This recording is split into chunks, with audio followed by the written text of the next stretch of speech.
Let me put it this way. If you need inspiring words, don't do it. That is a clip from Elon Musk. When asked what advice he'd give to a young person looking to start a company, that's what he had to say.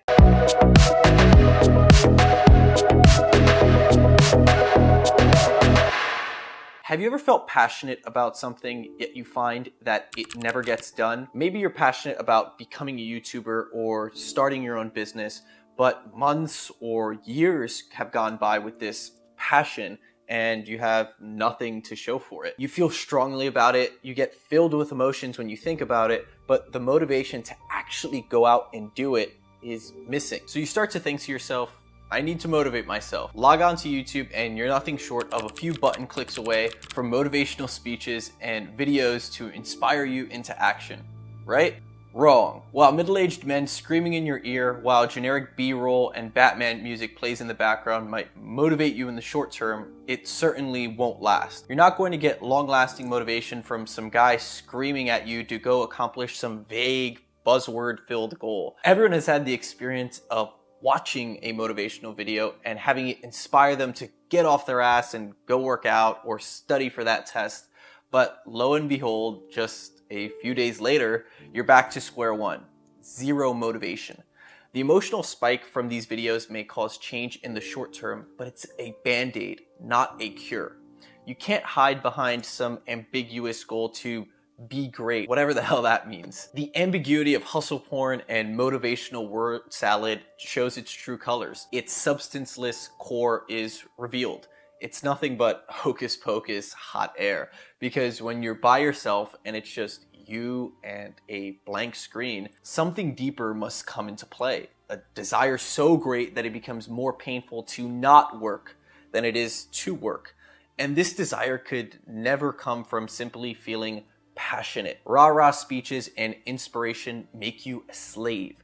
They make you a slave to passion, a slave to inspiration, and they remove you from being in control of your own life. In fact, best-selling author Ryan Holiday argues for people to not follow their passion because it's a thing that's holding them back. A few months ago, I came across this piece by Ryan Holiday, and in it, he articulated my view on passion and motivation better than I probably ever could. Here's what he had to say. Passion is the bundle of energy that our teachers and gurus have assured us is our most important asset. That burning, unquenchable desire to start or achieve some vague, ambitious, and distant goal. This seemingly innocuous motivation is so far from the right track, it hurts, Holiday says. You don't need to feel passionate about something to feel motivated enough to do it. You need something more. A purpose, a direction, a mission. Blind passion gets you nowhere. It's ephemeral, it feels good momentarily, but it's meaningless without a plan, a purpose, a destination that you want to go. This destination, this mission, is what gives you a purpose and will motivate you to go and put in the work even when you don't want to. This is how you create long-lasting motivation. Being overzealous and filled with emotional passion isn't necessary for getting things done. In fact, it's often detrimental to your own success. Getting things done is much more a function of clarity, purpose, deliberate action, and determination. It's meticulous work. Passions are general, they're emotionally charged and lack a game plan. They're not rooted or grounded in reality. You need to find your motive, a fleshed out why. A reason why you do what you do. What is it that you're trying to accomplish? A lot of the motivational videos out there are more for entertainment and are more of a self-congratulating circle jerk, a way to give yourself a pat on the back for doing work one time. Nobody watching these videos is actually going on to build great companies, create insane physiques, or achieve greatness. Most motivation is nothing more than a temporary moment where you're filled with emotion to do something, to achieve some vague, ambitious goal. But here's what those same videos won't tell you. Achieving a goal is nothing short of work. And while it's certainly important that you work on things that you like and actually care about, being overzealously filled with emotions and passions is not a requirement. It's not going to help you get the job done any faster. As Ryan Holiday poetically puts it, passion typically masks a weakness. Its breathlessness and impetuousness and franticness are poor substitutes for discipline, for mastery, for strength, for purpose, and perseverance. The way I see it, a passionate person operates under the safety and shackles of ambiguity, a vague dream to accomplish something sometime far off in the future. Are you starting to notice a pattern here? Your passions are usually just vague ideals, stories you've told yourself would be great if you could live in them. But these vague pipe dreams are so far removed from reality that they often fuel the lack of motivation you're seeking. Motivation doesn't come from some spiritual, feel-good passion that people would have you believe falls from the sky. It comes from really putting thought into what you want to do and what you believe is important. Because once you feel so strongly that something is so important, then the only choice you have is to put in the work and go out and actually do it.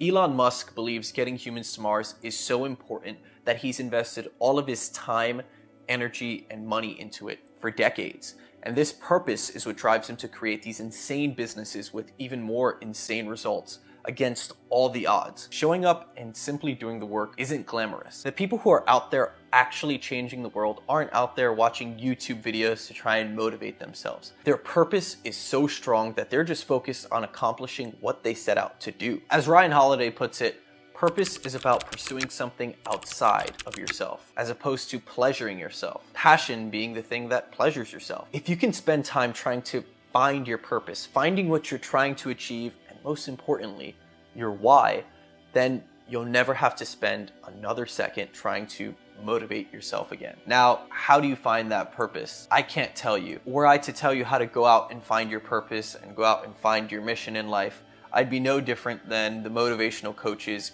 yelling in your ear over Batman music in the background. And that's the thing that I think people won't often tell you. Finding your purpose, finding your mission, finding what you want to spend your time on is hard work. Nobody can tell you how to do it. After all, it is your purpose, your mission. You have to go out and find it for yourself. What's worked for me is finding what I'm intellectually curious about. What are the things I spend my time thinking about that other people don't usually think about? What are the things I find interesting that other people don't find interesting? And while asking yourself these questions won't tell you what your mission is, pursuing what you're naturally curious about and pursuing what you consider to be interesting work is a good place to start. But as far as telling you anything more, it's hard. I don't know you personally, and nobody knows what will make you happy better than you. Being able to have this long-lasting motivation is only going to come from something that you feel so strongly about and something that you feel is so important that it hurts you more to not do it than to do it. And finding that is something you have to figure out on your own. I don't have all the answers, and I certainly don't want to pretend like I do. So on that note, that's where we'll have to end today's video. I'm sorry I don't have more inspiring words for you. If you guys like this video, then make sure you follow me and check me out on Instagram at Benjamin Seda. You subscribe, because a lot of you guys who watch my videos aren't even subscribed. So what are you doing, man? Why aren't you subscribed? I post videos like this every week, or I try to anyways. And if you guys like this sort of content, the more introspective, reflective content on business, productivity, lifestyle design, and just living life on your own terms, then sign up for my weekly newsletter. Every Friday I send out a newsletter I call Favorite Finds Friday, or I compile all of my favorite finds of the week, things that are going to make you happier, things that will make you more productive, and give you something to think about. So if you're interested in that, it's super short. It's only a few sentences. Go sign up for my newsletter, and I will see you on Friday on my Instagram. And don't forget to follow me on Twitter, because I post my stream of consciousness thoughts on things like motivation, business, and all my other nerdiness on there. So make sure you go follow me, and I'll see you guys very, very soon. When it hurts just to breathe.